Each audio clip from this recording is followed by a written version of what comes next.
आज आपको मैं अप्लाइड मैकेनिक्स के बारे में बताऊंगा। ठीक है, अप्लाइड मैकेनिक्स क्या होती है। ये पॉलिटेक्निक की सेकंड सेमेस्टर, पॉलिटेक्निक जो होती है डिप्लोमा, इसको बोलते हैं पॉलिटेक्निक डिप्लोमा, उसके सेकंड सेमेस्टर में आपकी जो सब्जेक्ट होती है अप्लाइड मैकेनिक्स सेकंड सेमेस्टर में। तो पॉलिटेक्निक में अप्लाइड मैकेनिक्स सेकंड सेमेस्टर में होती है। ठीक है, कौन सी? Applied mechanics, applied mechanics. ठीक है, अप्लाइड मैकेनिक्स ये क्या है? सेकंड सेमेस्टर में होती है, सेकंड सेमेस्टर में। और सेकंड सेमेस्टर में सभी ब्रांचों में होती है लगभग। जैसे कि मैकेनिकल, मैकेनिकल जो होती है, मैकेनिकल अंदर कई ब्रांचें आती हैं। पहली ब्रांच जैसे प्रोडक्शन, ठीक है, ऑटोमोबाइल प्लस मेंटेनेंस, और भी बहुत सारी ब्रांच आती है मैकेनिकल के अंदर। ठीक है, तो ये मैकेनिकल की सारी ब्रांचों में लगभग होती है, एक आध को छोड़कर। ठीक है, सेकंड होती है आपकी केमिकल। ठीक है, केमिकल, और एक दूसरी ब्रांच होती है पेट्रोकेमिकल, पेट्रोकेमिकल। ठीक है, और नेक्स्ट ब्रांच होती है आपकी सिविल, सिविल। ठीक है, और ब्रांच होती है आपकी पेंट। तो ये क्या है, लगभग सभी से सब्जेक्ट, सभी से लगभग मान लीजिए सभी ब्रांचों में आती है, समझ लीजिए, एक आधी ब्रांच को छोड़कर। ठीक है, तो ये सेकंड मैकेनिज्म जो होता है, जैसे कि कह सकते हो आप सेकंड सेमेस्टर। ठीक है, तो सेकंड सेमेस्टर में आपको कई सारी किताबें पढ़नी पड़ेंगी, लेकिन ये मेन, ये समझ लीजिए मैकेनिकल हुआ, सिविल हुआ, केमिकल हुआ, ये मेन सब्जेक्ट से हो जाती है, आपको ये पढ़ना ही पड़ेगा। और यहाँ से नहीं, ये आप यहाँ पर भी पढ़ोगे आपका सिलेबस में, उसके बावजूद इसी को आपको जहाँ भी गवर्नमेंट जॉब की तैयारी करोगे वहाँ भी आपको ये पढ़नी पड़ेगी।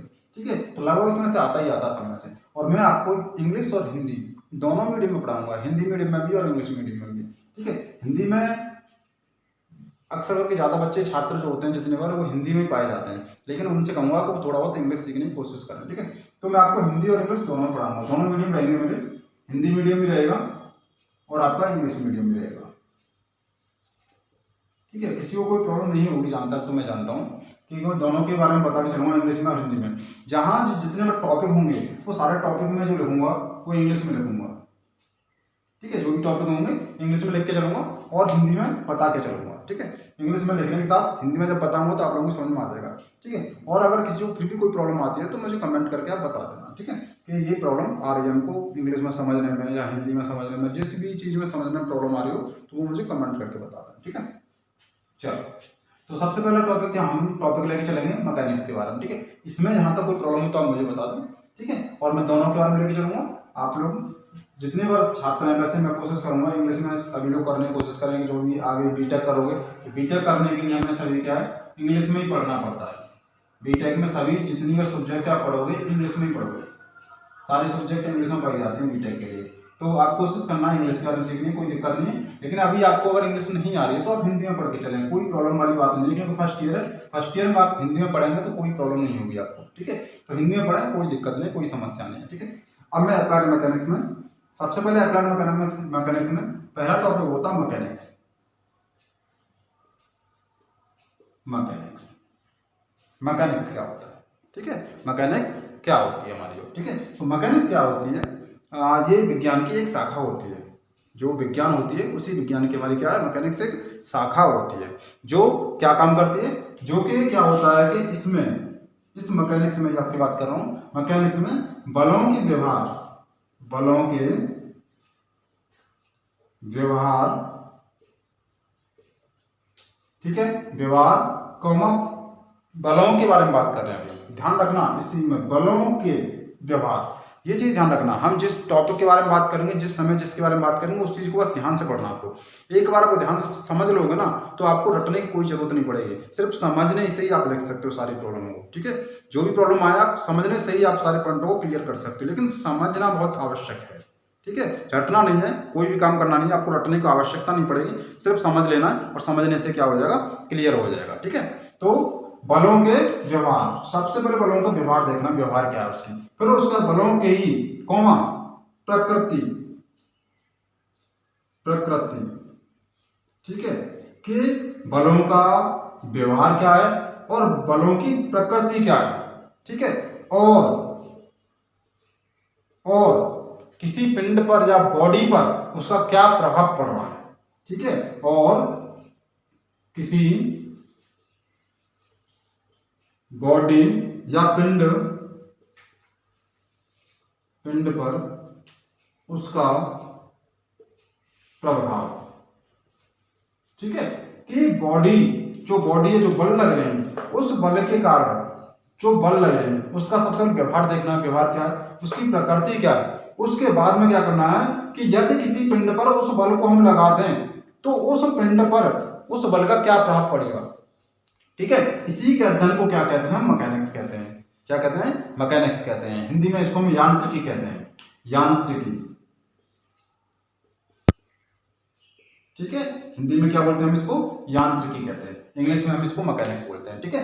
अगर कोई प्रॉब्लम हो तो आप मुझसे पूछ लेना। जैसे मैं आपको समझा देता हूँ, जैसे कोई पिंड है, बॉडी है, अगर इसमें मैं कोई फोर्स लगा रहा हूँ, बल लगा रहा हूँ, मान लीजिए, ठीक है, एफ बल लगा लिया, तो इस एफ बल का इस बॉडी पर, ठीक है, क्या प्रभाव पड़ेगा, ठीक है, इस बॉडी पर जो पिंड है हमारा, इस पिंड पर इस बल का क्या प्रभाव पड़ेगा, ठीक है। तो इस बॉडी जो है दबेगी या खींचेगी, क्या होगा, यही प्रभाव होता है हमारा, ठीक है। तो इस बॉडी को क्या करेगा, ये दबाने की कोशिश करेगा, बल जो है, ठीक है, कि बल क्या कर रहा है, इसको दबाने की कोशिश कर रहा है, ठीक है। तो अब उसके बाद इसका व्यवहार क्या है, तो व्यवहार क्या करेंगे, इसको जो दबाने की कोशिश कर रहा है, क्या कर रहा है, दबाने की कोशिश कर रहा है, कह सकते हो संपीड़न बल लगा रहा है आपका, ठीक है। और उसका प्रकृति क्या है, प्रकृति क्या कर रहा है, आपको इसको दबा रहा है, क्या कर रहा है, प्रकृति में आपको ये दबाने की कोशिश कर रहा है, तो इसी को क्या करेंगे, ठीक है। आप फर्स्ट टॉपिक क्लियर हो गया आपका, कोई प्रॉब्लम तो नहीं फर्स्ट टॉपिक में, ठीक है।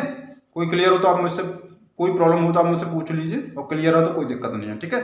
नेक्स्ट टॉपिक है आपका यांत्रिकी के प्रकार। यांत्रिकी कितने प्रकार की होती है, तो यांत्रिकी आपकी 2 प्रकार की होती है, ठीक है। मैं बता देता हूँ, आगे बताता हूँ आपको।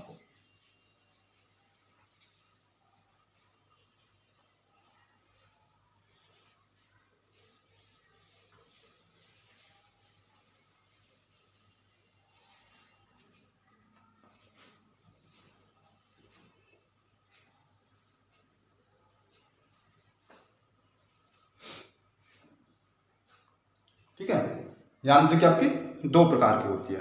फर्स्ट होती है आपकी गति विज्ञान, सेकंड होती है आपकी स्थिति विज्ञान, ठीक है। या कह सकते हो फर्स्ट स्थिति विज्ञान, सेकंड कह सकते हो गति विज्ञान, दोनों में कोई प्रॉब्लम नहीं, किसी को पहले कह सकते हो, किसी को बाद में कह सकते हो, ठीक है। सबसे फर्स्ट आपका यांत्रिकी, मैंने बताई थी आपको मैकेनिक्स। मैकेनिक्स 2 टाइप्स की होती है। मैकेनिक्स कितने प्रकार की होती है, 2 प्रकार की है, ठीक है, जिसके बारे में हम पढ़ेंगे, फर्स्ट एंड सेकंड। फर्स्ट है आपका स्थिति विज्ञान,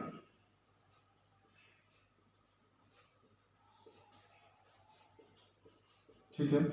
सेकंड है आपका गति विज्ञान,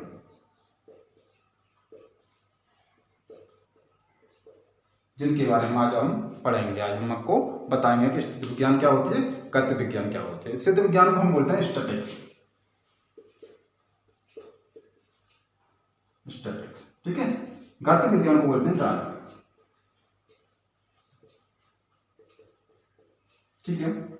अब देखो स्थिति विज्ञान क्या है, एक स्थिर अवस्था में, कह सकते हो विराम अवस्था में, जब किसी पिंड पर कोई फोर्स लगता है तो उसके सापेक्ष में फोर्स लग रहा है, ठीक है, तो क्या प्रभाव पड़ रहा है, क्या व्यवहार है उसका, ठीक है, क्या प्रकृति है, वही सारा अध्ययन जो हमारे स्थिति विज्ञान का होता है, ठीक है, स्थिति विज्ञान में होता है। इसी प्रकार डायनामिक्स होती है, उसमें गति के बारे में अध्ययन किया जाता है, ठीक है। गति के साथ साथ आप कौन कौन सा कार्य हो रहा है, ठीक है। ये 2 टाइप्स का होता है, मैं आपको बताऊंगा, इनकी डेफिनेशन भी बताऊंगा आप लोगों को, इनके बारे में समझाऊंगा, ठीक है। अभी मैं टाइप्स बता रहा हूँ आपको, ठीक है। तो फर्स्ट होता है शुद्ध गति विज्ञान, शुद्ध गति विज्ञान, ठीक है। सेकंड होता है आपका बल गति विज्ञान, बल गति विज्ञान, ठीक है। शुद्ध गति विज्ञान और बल गति विज्ञान, ठीक है। इसको बोलते हैं काइनेटिक्स,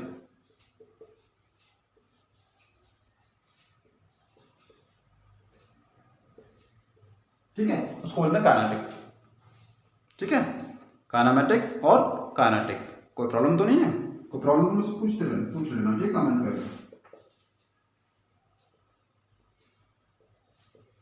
जो ये कोई दिक्कत है, कहीं समस्या है तो मुझसे आप पूछ सकते हो, कोई प्रॉब्लम वाली बात नहीं है, ठीक है। अब चलो इसके बारे में आपको बता देता हूँ, ठीक है। देखो, हाँ सॉरी गलती हो गई। देखो, अब फर्स्ट पॉइंट पर आते हैं स्थिति विज्ञान में। किस पॉइंट पर आते हैं? इसमें फर्स्ट पॉइंट पर आते हैं स्थिति विज्ञान में। स्थिति विज्ञान होती क्या है, ठीक है, कि स्थिति विज्ञान होती क्या। सबसे पहले पॉइंट पर आते हैं हम, स्थिति विज्ञान क्या होती है, ठीक है। तो स्थिर अवस्था में लगने वाले बलों का और उनके प्रभावों का अध्ययन जो करते हैं वो स्थिति विज्ञान कहते हैं। किस अवस्था में? विराम अवस्था में। अगर हमारे पास कोई बॉडी है और वो रेस्ट में है, किसमें है? रेस्ट में है, विराम अवस्था में है, विराम अवस्था, ठीक है। तो उस पर लगने वाले बलों, कोई भी बल हो सकते हैं, F बल हो सकते हैं, P बल हो सकते हैं, कोई बल हो सकते हैं, लगने वाले बलों, ठीक है। तो विराम अवस्था में, रेस्ट अवस्था में कोई बॉडी है, उस पर लगने वाले बलों के प्रभावों का अध्ययन जो करते हैं वही क्या कहलाती है? स्थिति विज्ञान कहलाती है हमारी। समझ में आ गया ना कि विराम अवस्था में कोई रेस्ट पोजीशन में, रेस्ट पोजीशन में कोई हमारे पास बॉडी है, उस पर अगर कोई बल कार्य कर रहे हैं तो उसके प्रभावों का अध्ययन क्या कहेंगे हम? क्या कहेंगे? स्टैटिक्स। क्या कहेंगे? स्टैटिक्स कहेंगे, ठीक है। क्या कह सकते हो? स्थिति विज्ञान कहेंगे, स्थिति के बारे में बात करेंगे, ठीक है। नेक्स्ट पॉइंट आपका जो डायनामिक्स, गति विज्ञान, ठीक है। तो गति विज्ञान क्या होती है? गति अवस्था में लगने वाले, गति विज्ञान के बारे में बात कर रहा हूं। अगर कोई हमारे पास पहिया है या कोई बॉल है या कोई भी चीज है, मान लीजिए कोई बॉल है, अगर बॉल गति अवस्था में लुढ़कती लुढ़कती आगे की तरफ घूम रही है या लुढ़क रही है, तब उस समय उस पर कौन सा फोर्स लग रहा है, ठीक है। गति अवस्था में लगने वाले बलों के व्यवहार तथा उनके प्रभाव का अध्ययन ही हमारा क्या कहलाता है? गति विज्ञान कहलाता है, ठीक है। कि गति अवस्था में जब इस पर मोशन हो रहा है, मोशन की स्थिति में मोशन हो रहा है, घूम रहा है, रोटेशन हो रहा है, ठीक है, तब उस पर जो बल कार्य कर रहे हैं उनके प्रभावों का जो अध्ययन होगा, ठीक है, उनके व्यवहारों का जो अध्ययन होगा वही कहलाएगा हमारा डायनामिक्स, गति विज्ञान। बताइए कोई प्रॉब्लम तो नहीं भाई किसी को, ठीक है। नेक्स्ट पॉइंट आता है शुद्ध गति विज्ञान। क्या आता है नेक्स्ट पॉइंट आपका? शुद्ध गति विज्ञान। तो भाई देखो, ये है शुद्ध गति विज्ञान। शुद्ध गति विज्ञान में जो शुद्ध गति विज्ञान होती है, इसमें ओ कह रहा है, उसमें प्योर डायनामिक्स कह सकते हो आप, ठीक है। प्योर डायनामिक्स कह सकते हो, काइनेमेटिक कह सकते हो, ठीक है। तो शुद्ध गति मतलब प्योर शुद्ध का मतलब प्योर, कि ओनली गति होती है। शुद्ध गति मतलब प्योर, ठीक है, मोशन हो रहा है, ठीक है, ये कह सकते हो ओनली गति के बारे में अध्ययन करेंगे या मोशन के बारे में अध्ययन करेंगे तो वही कहलाती है शुद्ध गति विज्ञान के। केवल किसके बारे में अध्ययन करेंगे? गति के बारे में, केवल गति के बारे में, केवल गति के बारे में अध्ययन करेंगे तो क्या कहलाएगी? शुद्ध गति विज्ञान कहलाएगी, ठीक है। कोई प्रॉब्लम तो नहीं है। नेक्स्ट आता है काइनेटिक्स। तो इसमें क्या होता है?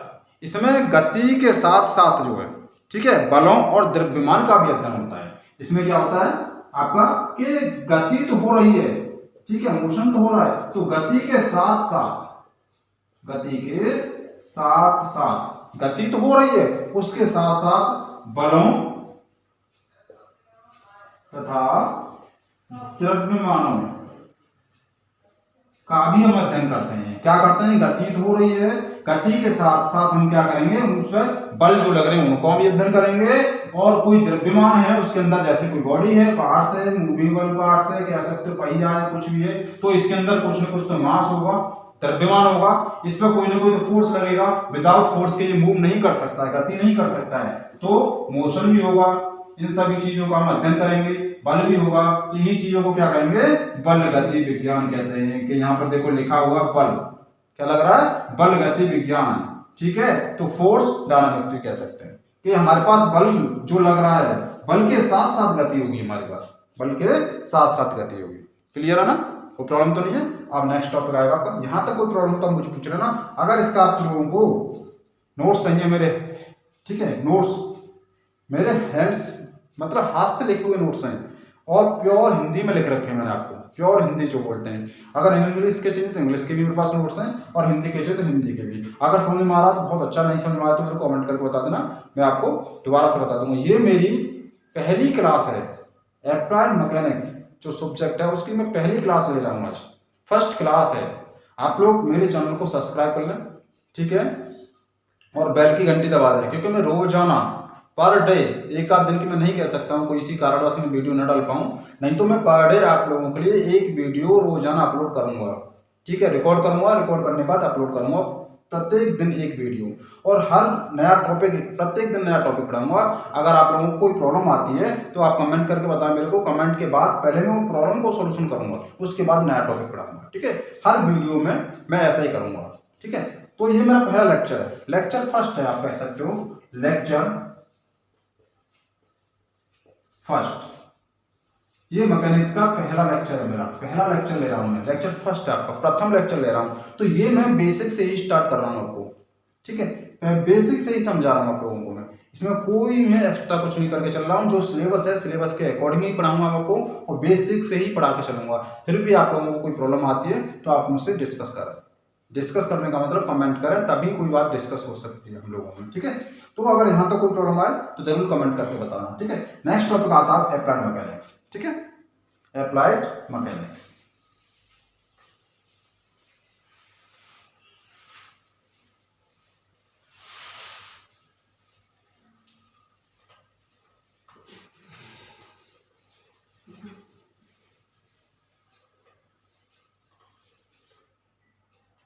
लेक्चर फर्स्ट टाइम में लेक्चर लिख दे रहा हूं यहाँ पे।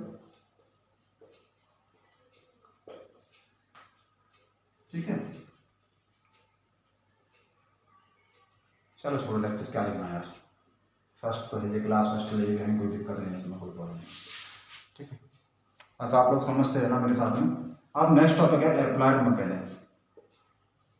अप्लाइड मैकेनिक्स, अप्लाइड मैकेनिक्स क्या होती है? अभी हमने आपको मैकेनिक्स के बारे में पढ़ा, अब पढ़ेंगे अप्लाइड मैकेनिक्स के बारे में कि अप्लाइड मैकेनिक्स होती क्या है। ठीक है, तो अप्लाइड मैकेनिक्स क्या होती है?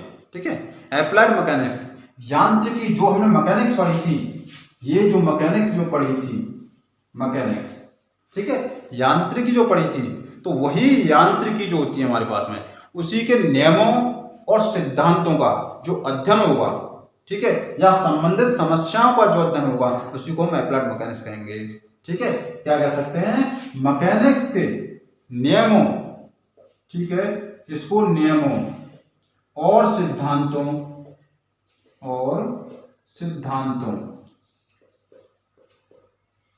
ठीक है, या कह सकते हो संबंधित समस्याओं,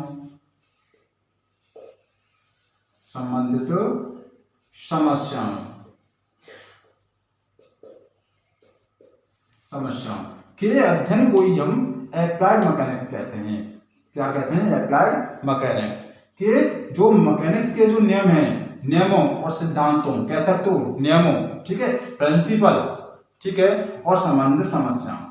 ठीक है, तो जो हमारे रूल्स हैं, अप्लाइड मैकेनिक्स के रूल्स हैं, प्रिंसिपल्स हैं, ठीक है, और प्रॉब्लम है जितनी बार मैकेनिक्स की, उन्हीं को हम क्या कहेंगे? अप्लाइड मैकेनिक्स कहेंगे। कि इसी के बारे में नियम और सिद्धांतों और संबंधित समस्याओं के अध्ययन को क्या कहेंगे? अप्लाइड मैकेनिक्स कहेंगे। कि अगर हमको कोई पुल बनाना है तो पुल बनाने के लिए हम क्या करेंगे? ठीक है, अगर हमको कोई गाड़ी बनानी है तो गाड़ी बनाने के हम क्या करेंगे? ठीक है, तो उसी से संबंधित समस्याएं जितनी बार आती हैं उनको हम सॉल्यूशन करेंगे, जो अध्ययन करेंगे, उन्हीं को क्या कहेंगे? Applied mechanics. ठीक है, नेक्स्ट पॉइंट है utility of mechanics. Utility of mechanics, यांत्रिकी की उपयोगिताएं, यूटिलिटी ऑफ मैकेनिक्स। ठीक है, मैं यांत्रिकी की उपयोगिताएं, यांत्रिकी की उपयोगिताएं,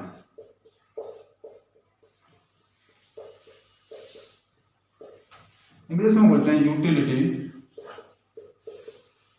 ऑफ मैकेनिक्स। कहीं से कोई प्रॉब्लम आए तो मुझसे पूछ लेना, डिस्कस कर लेना कि यहाँ पर मुझे प्रॉब्लम आ रही है, आप बता देना। ठीक है, तो मैं उसी को दोबारा से बता दूंगा आप लोगों को जहाँ से आपको प्रॉब्लम आ रही है। तो देखो, यूटिलिटी ऑफ मैकेनिक्स, यूटिलिटी कह सकते हो यांत्रिकी को उपयोगिता है, कि जहाँ जहाँ हम जिस चीज को उपयोग करते हैं वही हमारी उपयोगिता कहलाती है। जैसे हम पानी का उपयोग करते हैं खाना बनाने में, तो पानी की उपयोगिता है खाना बनाने की। ठीक है, कि बगैर पानी के हमारा खाना नहीं बन सकता है। इसी प्रकार इंजीनियरिंग में मैकेनिक्स की बहुत उपयोगिता है। इंजीनियरिंग जो है मैकेनिक्स के बगैर अधूरी है, समझ लीजिए। ठीक है, क्या कह सकते हो कि इंजीनियरिंग जो है विदाउट मैकेनिक्स के पूर्ण नहीं हो सकती है। क्योंकि सबसे पहले मैकेनिक्स की पढ़ना पड़ता है हमको, सबसे पहले मैकेनिक्स ही पढ़ना पड़ता है। आप लोगों ने फर्स्ट सेमेस्टर में पढ़ा होगा तो सारी नॉन टेक्निकल सब्जेक्ट पढ़ी होंगी, ठीक है। अब ये टेक्निकल सब्जेक्ट जो मैकेनिक्स पहली टेक्निकल सब्जेक्ट आई है आपकी। इंजीनियरिंग ड्राइंग के बारे में पढ़ा होगा आपने लास्ट सेमेस्टर में, लेकिन इंजीनियरिंग ड्राइंग जो है वो सिर्फ और सिर्फ मैकेनिकल सिविल वालों के लिए ज़्यादा महत्वपूर्ण रहती है और आर्किटेक्चर वालों के लिए ज़्यादा महत्वपूर्ण रहती है। बाद बाकी तो सभी में केमिकल हुआ और आपका जो आपका केमिकल हुआ, पेंट हुआ, ये सब पेट्रोकेमिकल हुआ, उसमें इतनी महत्वपूर्ण नहीं होती है क्योंकि वो अलग हो जाती है, लेकिन बेसिक नॉलेज तो हम मैकेनिक्स के लेनी ही पड़ती है, ठीक है। तो ये क्या है, एक उपयोगिता कहलाती है हमारी, क्या कहलाती है, एक जो है उपयोगिता कहलाती है, ठीक है। तो यांत्रिकी इंजीनियरिंग का एक अभिन्न अंग है, क्या है, एक अभिन्न अंग है। यांत्रिकी जो है, मैकेनिक्स जो है, इंजीनियरिंग का एक अभिन्न अंग है, कह सकते हो। मैकेनिक्स जो है इंजीनियरिंग के लिए बहुत महत्वपूर्ण है, इसके बगैर कोई कार्य हमारा नहीं हो सकता। अगर कोई काम कर रहे हैं, जैसे हम क्या है, यांत्रिकी इंजीनियरिंग का एक अभिन्न अंग है, अभिन्न अंग है, क्योंकि भाई इंजीनियरिंग जो है विदाउट यांत्रिकी के कुछ भी नहीं है। इंजीनियरिंग का महत्व ही यांत्रिकी से स्टार्ट होता है। जैसे कि हम अगर कोई काम करना चाहें, जैसे अगर हम पुल बनाना चाहें, ठीक है, या पुल बनाना चाहें तो पुल बनाने के लिए हम सबसे पहले क्या करेंगे, इंजीनियरिंग के द्वारा ही जो मैकेनिक्स है, मैकेनिक्स जो हो पढ़ेंगे और मैकेनिक्स के द्वारा ही उसकी कैलकुलेशन करेंगे, उसी के बाद हम क्या करेंगे, पुल बना पाएंगे, ठीक है। इंजन का निर्माण करेंगे, इंजन का निर्माण करते समय हमें मैकेनिक्स पढ़नी पड़ेगी, ठीक है। इंजन निर्माण के लिए अगर हमें कोई ढांचा तैयार करना है तो ढांचा तैयार के लिए भी बनाना पड़ेगा, भवन तैयार करना है तो भवन के लिए भी आपको इंजीनियरिंग पढ़नी पड़ेगी। विदाउट मैकेनिक्स के कोई काम नहीं होगा, कितने भी इंजीनियर बन जाओगे, विदाउट मैकेनिक्स कुछ नहीं हो सकता। यही हमारी यूटिलिटी होती है कि कहाँ कहाँ उपयोग कर सकते हैं, कहाँ कहाँ उपयोग कर सकते हैं, यही क्या कहलाती है, हमारी यूटिलिटी कहलाती है। कोई प्रॉब्लम तो नहीं है, प्रॉब्लम तो बता देना मेरे को, ठीक है। नेक्स्ट टॉपिक आता है आपका अदिश राशि, अदिश राशि, स्केलर क्वांटिटी, अदिश राशि, स्केलर क्वांटिटी, ठीक है। अदिश राशि, अदिश राशि बोलते हैं स्केलर क्वांटिटी, ठीक है, स्केलर क्वांटिटी, स्केलर क्वांटिटीज, ठीक है, स्केलर क्वांटिटी। तो देखो स्केलर क्वांटिटी क्या होती है, अदिश राशि होती क्या है, स्केलर क्वांटिटी क्या होती है, जिन राशियों को निरूपित करने के लिए केवल परिमाण की आवश्यकता पड़ती है। किसकी आवश्यकता पड़ती है, केवल परिमाण की आवश्यकता पड़ती है, वो राशियां क्या कहलाती हैं, स्केलर क्वांटिटी कहलाती हैं, ठीक है। ओनली मैग्नीट्यूड नो डायरेक्शन, कह सकते हो ओनली मैग्नीट्यूड नो डायरेक्शन, कि केवल जिन राशियों को निरूपित करने के लिए हमको केवल परिमाण की आवश्यकता पड़ रही है तो वो कहलाती है स्केलर क्वांटिटी। उसमें हमें दिशा की कोई आवश्यकता ना पड़े तो कहलाएगी हमारी, क्या कहलाएगी, हमारी स्केलर क्वांटिटी, अदिश राशि कह सकते हो। क्या किसकी जरूरत पड़ती है, केवल परिमाण की, केवल परिमाण की, परिमाण की, और दिशा की कोई आवश्यकता नहीं होती है, और दिशा की कोई आवश्यकता नहीं,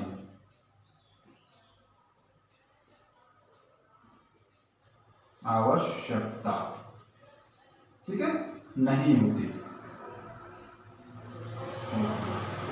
किसकी जरूरत पड़ रही है, केवल परिमाण की। ओनली इतना ध्यान रखना है, ओनली मैग्नीट्यूड होना चाहिए, बस क्या होना चाहिए, मैग्नीट्यूड, ओनली मैग्नीट्यूड होना चाहिए, और डायरेक्शन की कोई आवश्यकता, नो डायरेक्शन। तो क्या कहलाएगी, हमारी स्केलर क्वांटिटी कहलाएगी, ठीक है।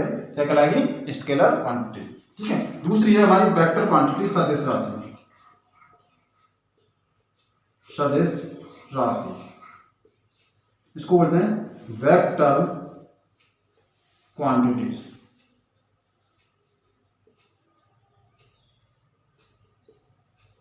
सदिश राशि। तो इसमें क्या होता है भाई, इसमें परिमाण के साथ साथ दिशा भी होती है, ठीक है, कि परिमाण तो होता ही होता है और परिमाण के साथ साथ दिशा भी होती है हमारी, ठीक है। तो वो कहलाती है हमारी वेक्टर क्वांटिटी, परिमाण के साथ साथ